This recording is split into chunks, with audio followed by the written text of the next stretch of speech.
Hi, I'm Archie. Welcome to Archie and Drew.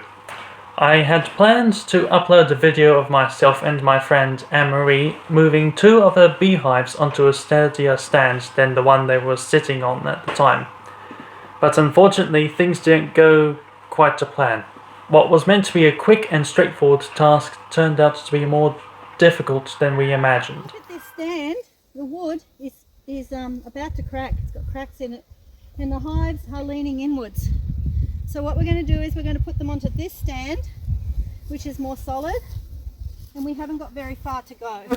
I apologise for reading here. I can't think on the spot very well, so I have to have a script out for me so I can keep track of what I want to say. The first hive was a breeze, and we had no trouble moving it, and the bees weren't aggressive at all. But while we were moving the largest of the two hives, the base of it became dislodged and fell off. And this, understandably, made the bees quite upset and defensive. Neither of us were scared by the bees' defensiveness at the time. We both knew it is a natural reaction that they exhibit when they feel threatened, and this hive in particular was very large and it was a very active colony as well. The trouble for me was that I hadn't secured the legs of my bee suit quite well enough, and a gap had formed where a couple of cranky bees would infiltrate. Two made their way into my left boot and stung me on the ankle. The side of my boot pushed the bees against my ankle, and it was very painful in the moment.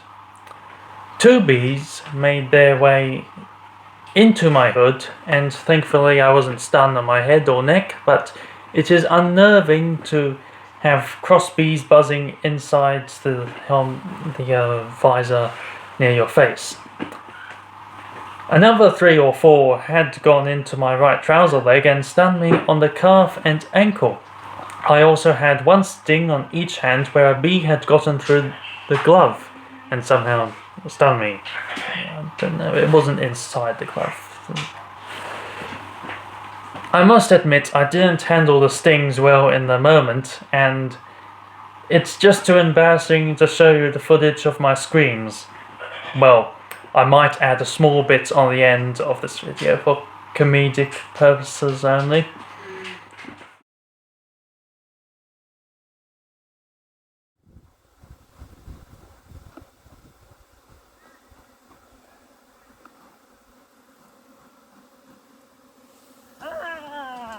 Look, it's not a laughing matter, but I can't help but look back on it and laugh, even though it wasn't funny at the moment, but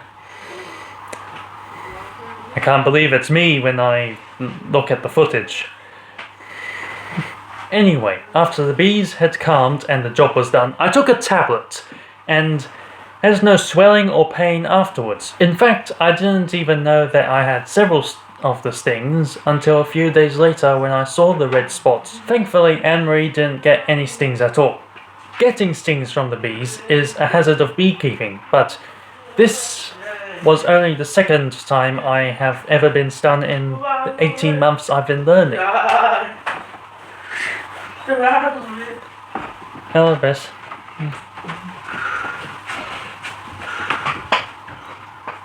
I do think it's a little amusing that the stings have happened when I've been helping with this same hive.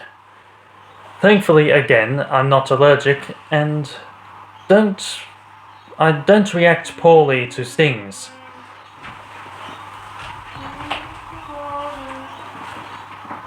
But beekeeping is unpredictable at times, and it is important to make sure you're properly protected from the bees. Neither myself or Anne-Marie could possibly have predicted that the base would fall off. And because this was a job we needed to do quickly, I didn't double check my bee suit, which was a sloppy preparation on my part. All this got me thinking, and it's similar to a Christian needing to put on the armour of God to protect you from the fiery darts the wicked one throws at you. We need to be as prepared as we can be for these unpredictable attacks and girding ourselves up with the tools of defense that the Lord has provided us. I just noticed a pun there. As prepared as we can be. Oh dear. I just wanted to touch upon these pieces of armor today, or a few of them. The helmet of salvation, for example, is a sweet and constant reminder that we belong to Christ, and always will, and always have done since our initial point of salvation. He never leaves nor forsakes us, and will always be there helping us to say no to sin and resist the lies that the enemy tries to plant within our mind. The breastplate of righteousness. A breastplate protects important organs including your heart, and it is the righteousness of Christ which this breastplate is forged from. Christ protects our hearts from the accusations of the enemy, showing us to be righteous through his blood that covers us. As Ephesians 6 verse 16 says, we can take up the shield of faith and use it to quench or extinguish all the flaming darts of the evil one.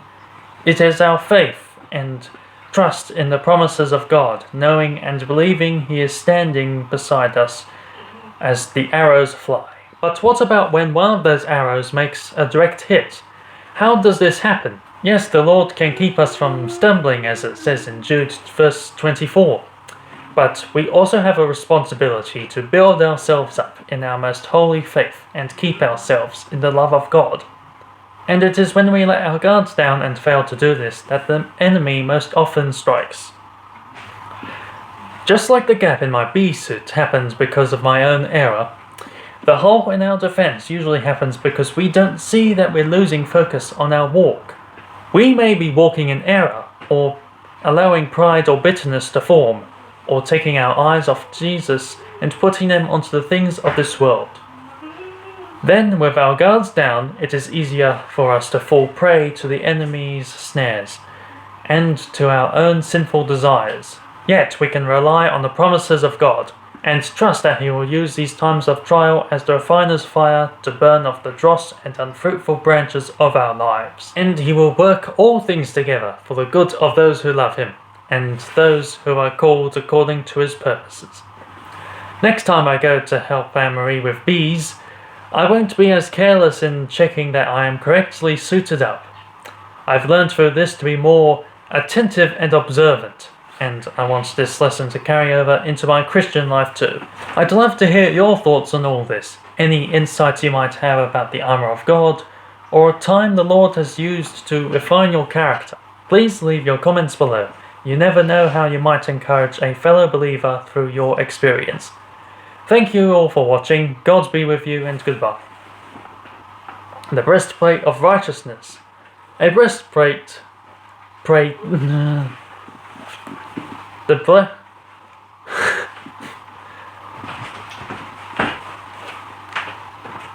breastplate of breastplate. The breastplate